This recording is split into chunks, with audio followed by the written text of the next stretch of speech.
Claire Harmon had spent 32 years learning how to disappear. Not literally, she was present at every holiday dinner, every family gathering, every Sunday afternoon when her mother arranged the living room like a stage set and her sister, Dana, performed the lead role without ever auditioning for it. Claire was simply the other daughter, the one who made good grades without anyone celebrating them, the one who showed up early and left late and filled in the gaps that nobody noticed until she stopped filling them. Their grandfather, Elliot Harmon, had noticed. He was the only one who ever really had. Grandpa Elliot was 81 years old, built like a man who'd spent decades refusing to apologize for taking up space. He'd built Harmon Landscaping from a single rusted truck and 40 acres of stubborn Oklahoma soil into a regional company worth nearly $4 million. He didn't talk much, but when he did, people listened, and what he said about Claire, in his quiet, deliberate way, was that she had his spine, that she was the one who'd carry the name with dignity. Dana had heard him say it once. She never forgot it. The engagement to Marcus Webb had been everything Claire hadn't expected to want.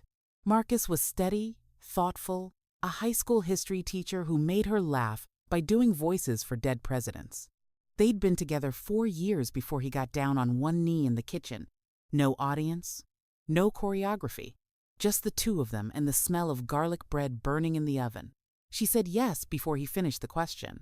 The wedding was planned for the last Saturday of September, at Elliot's property, the original 40 acres, now manicured and beautiful, with an oak tree older than anyone in the family, and a view of the valley that made people go quiet when they looked at it. Grandpa had offered the land himself, had walked the property with Claire at sunrise one morning, and pointed out exactly where the arch should stand. Right there, he'd said, where the light hits right. She'd cried a little. He'd pretended not to notice, which was his version of tenderness. The guest list was 200 people. The dress had taken 3 fittings. Dana had been asked genuinely, lovingly to be maid of honor, and she'd said yes, with a smile that Claire later replayed in her mind, searching for the thing she should have seen. 3 days before the wedding, Grandpa Elliot had a mild stroke. Not severe enough for the hospital to keep him long, but enough to slow him, to blur the edges of his speech, to make him need a cane where he hadn't before. The doctor said he could attend the wedding if he rested. He told the doctors he'd be in the front row if he had to crawl. Claire visited him the evening before the ceremony. He held her hand with his stronger one and said, slowly, choosing each word with the care of a man who'd learned not to waste them, "You deserve everything good, Claire Bear. Don't let anybody take your seat at the table." She laughed softly. "It's a wedding, Grandpa.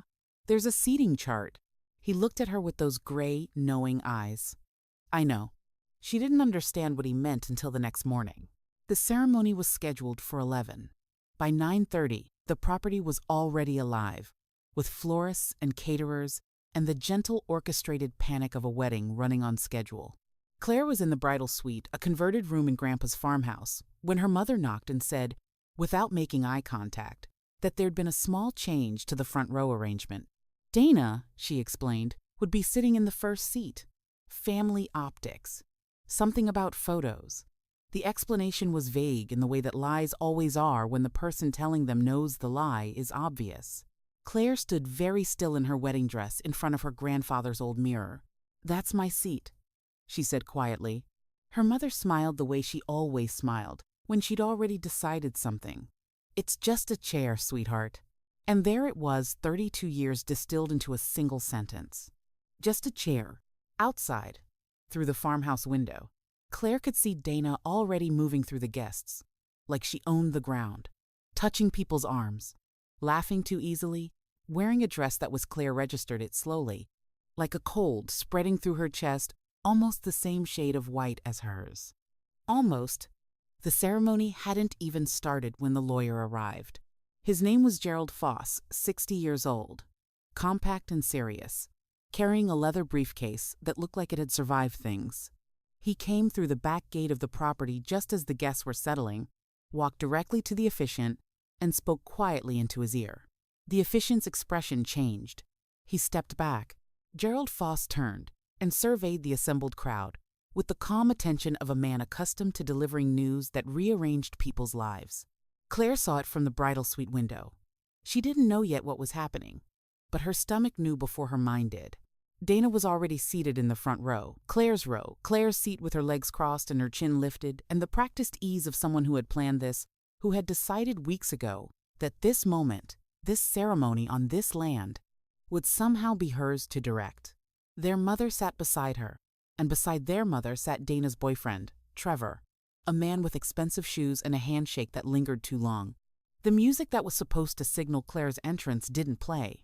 Instead, Gerald Foss walked to the center of the aisle and asked politely, firmly for the ceremony to pause. Claire's maid of honor, her friend Becca, came to the bridal suite door with a face that had gone the color of uncooked dough. "Claire, you need to come out. Something's happening." What was happening? Claire learned in pieces over the following 20 minutes.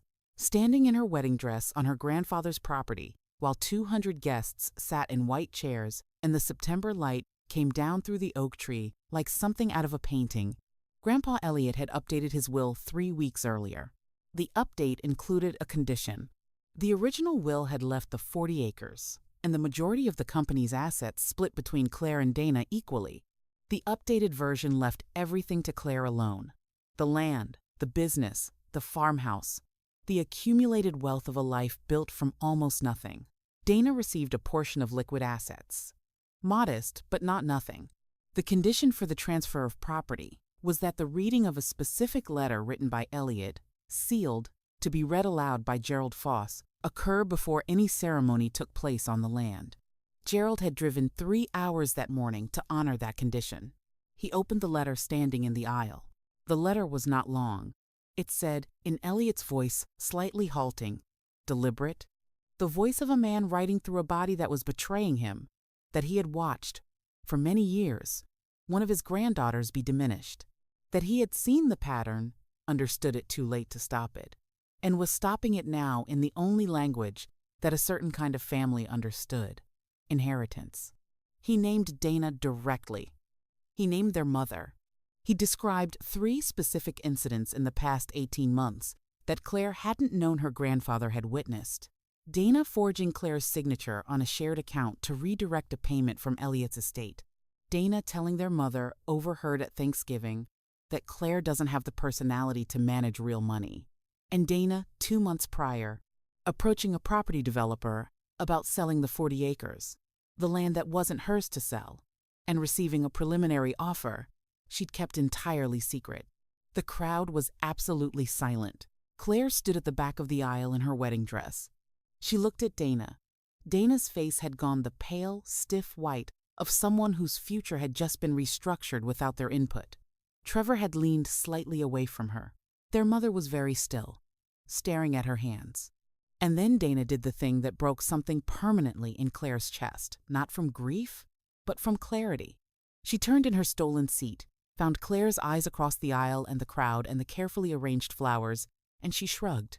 Small, dismissive. "What are you going to do about it?"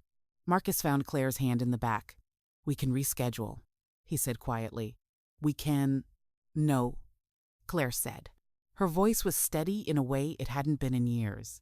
"We're getting married today, on this land, in front of these people." She looked at Gerald Foss. He gave her a small nod, folded the letter, and walked quietly to the side. The music began. Claire walked down the aisle alone because her father had been gone for 11 years, and she'd never needed anyone to give her away, and she did not look at Dana. She looked at Marcus. She looked at the oak tree. She looked at the valley her grandfather had shown her at sunrise, and said right there where the light hits right. She got married, but she remembered every word of that letter. The months after the wedding were quieter than anyone expected. Claire and Marcus moved into the farmhouse on the 40 acres 6 weeks after Grandpa Elliot passed peacefully.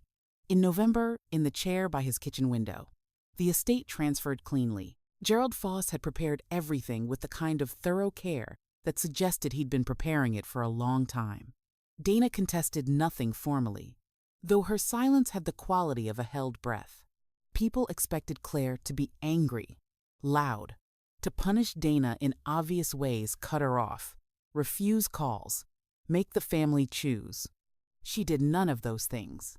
Instead, she began to learn. She hired an accountant named Patricia Webb, no relation to Marcus, who specialized in small business forensics. She gave Patricia every document related to Harmon Landscaping going back 8 years. She did not tell Patricia what she suspected. She simply asked for a full financial review and was prepared to wait. She called the property developer Dana had approached. She was pleasant, professional. She identified herself as the owner of the land in question and asked, as a courtesy, to review any preliminary correspondence.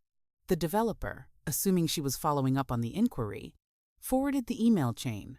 Dana had represented herself as co-owner. She had done it in writing, with a company email account that technically still had her name on it from a period when Elliot had let both granddaughters use Harmon Landscaping's domain for personal correspondence. Claire printed the email chain, filed it in a folder, said nothing. The moral weight of what she was doing lived in her chest like a stone in water present, heavy, invisible from the surface. Marcus knew something was happening. He was a historian by nature and training, which meant he understood that people don't change direction all at once. They shift incrementally, degree by degree, until one day they're facing somewhere completely different than where they started. He watched Claire at the kitchen table at night, reading through documents, making notes in her careful handwriting, and he said once, "Are you okay?" "I'm building something," she said. "Is it worth it?" She thought about Dana's shrug at the wedding, about her mother's voice saying, "Just a chair, sweetheart," about a man with a cane who'd driven to the courthouse in his last healthy weeks to protect the granddaughter no one else had bothered protecting. "Yeah," she said, "I think it is." Patricia came back in February with a report that ran 47 pages. The summary took 6 minutes to read aloud. During those 6 minutes, Claire learned that over the preceding 4 years, approximately $61,000 had been redirected from a Harmon Landscaping operational account slowly, irregularly, in amounts small enough to evade automated alerts to an account registered to a shell LLC called DT Holdings. DT stood for Dana Travers, Trevor's last name. Patricia had also found 2 falsified invoices for equipment rental, equipment that, according to company records and supplier confirmation, had never been rented. "What do you want to do with this?" Patricia asked. Claire looked out the farmhouse window at the 40 acres, the oak tree, the valley. "Keep working," she said. "I want everything documented." She didn't move in spring. She didn't move in summer. She moved in September, exactly 1 year after the wedding, because timing, she had learned from her grandfather without knowing she'd learned it, was its own form of respect. Step 1 had been the financial documentation, which Patricia completed in March. Step 2 was the legal consultation with an attorney named Raymond Chu, who specialized in business fraud litigation and had the particular energy of a man who genuinely enjoyed being right. Raymond reviewed the documents, cross-referenced the falsified invoices with public supplier records, and confirmed that what Claire had was sufficient for a civil suit and, potentially, a criminal referral. "You could take this to the DA," he said. "Fraud, misappropriation of business assets, potentially wire fraud given the electronic transfers." "Civil first," Claire said. "I want her to see it coming." Raymond understood. Step 3 was Trevor. Because Dana had been careful enough that the Shell LLC was in Trevor's name only. Careful enough that most of the transfers had routing connections back to his accounts. But careful in the way that people are careful when they believe they'll never be caught, which meant not careful enough. Claire had spent 2 months building a picture of Trevor's financial history through public records. He had 3 previous business partners. 2 had filed civil complaints. Both had been settled quietly. She sent summaries of those cases to the DA's Financial Crimes Division, anonymously, as a concerned citizen flagging a pattern. Step 4 required the hardest call she'd made to her mother. She drove to her mother's house on a Thursday morning and sat across from her at the kitchen table where every important and unimportant conversation of her childhood had taken place. She placed a folder on the table. She said, quietly, that inside the folder was a fraction of what she'd found, and that she was proceeding with legal action against Dana and Trevor, regardless of anything her mother said, and that her mother had a choice to make about which side of that proceeding she wanted to be on. Her mother opened the folder. She was quiet for a long time. "I didn't know about the money," she said finally. "I believe you," Claire said. And she did. "I'm sorry," her mother said. "About the chair, about all of it. I always thought if I just kept everyone even kept the peace." "Keeping the peace isn't the same as doing right," Claire said. "You know that." Her mother nodded, closed the folder, didn't give it back. The lawsuit was filed on September 28th a year, and 3 days after the ceremony. Dana was served at the business she'd opened with Trevor. A home staging company funded, the filing alleged, with misappropriated Harmon landscaping capital. The filing was thorough. It was precise. It asked for full restitution plus damages, and it named Trevor as a co-defendant. 3 days after the filing, the DA's office announced it had opened a formal investigation. Claire heard about Dana's reaction secondhand through a cousin who'd been present. Dana had gone completely silent when she read the complaint. Not the performed silence of someone gathering composure, the genuine silence of someone who had never, until that moment, understood that Claire was a person who finished things. The civil case settled 11 months later, on a cold Monday in August. Dana and Trevor agreed to restitution of $74,000, the full amount Patricia had documented, plus interest and a signed acknowledgement of liability that would remain on the public court record. Trevor's business license was suspended pending the ongoing criminal inquiry. Dana's name was removed from any remaining Harmon landscaping documentation. A formality at this point, but one that Claire had insisted upon in writing. Raymond shook Claire's hand outside the courthouse. "Clean," he said. "You ran that clean." She thanked him, got in her car, drove home. The criminal proceeding against Trevor reached a plea agreement in November. 18 months probation, restitution to the 2 prior business partners, mandatory financial compliance monitoring. No prison time, but a record. Dana called Claire the night the plea was announced. Claire let it go to voicemail. The message was 40 seconds long. It began with something close to an apology, and ended with something that wasn't a suggestion that Claire had escalated things, that the family would never recover from this, that Grandpa Elliot would have wanted resolution, not destruction. Claire listened to it once, deleted it. She did not feel what she'd expected to feel. She'd imagined, in the early months of planning, that the moment of completion would arrive with the release of something held too long, grief-lifting, pressure equalizing, the satisfying silence after a long sound stops. What she felt instead was quieter and stranger than that. She sat on the porch of the farmhouse, in the November dark, in the chair where her grandfather used to sit, and she felt the particular exhaustion of someone who has done a difficult thing correctly. Marcus brought her coffee and sat beside her. "How are you?" "I'm not sure yet. Do you regret any of it?" She thought about it honestly, which was the only way she knew how to think. "I regret that it was necessary," she said. "I don't regret that I did it." He nodded. They sat in the quiet. Below them, the valley was dark and still. The oak tree was a shape against the sky, older than any grievance, older than any family, indifferent to the small human stories that played out beneath its branches. There was one thing in the voicemail Claire hadn't been able to dismiss entirely, and it worked in her quietly through the winter. Grandpa Elliot would have wanted resolution. She didn't think that was true, but she thought about what Elliot would have wanted, not for Dana, not for the family's performance of peace, but for Claire herself. He'd sat in this same chair and held her hand and said, "You deserve everything good. Not you deserve justice. Not you deserve to win. Everything good." She spent the following spring converting 2 of the back acres into a community garden project, partnering with a local high school's agriculture program. It was Marcus's idea originally, but she made it happen, which was generally how things worked between them. She hired 2 of the landscaping crew full-time to manage it.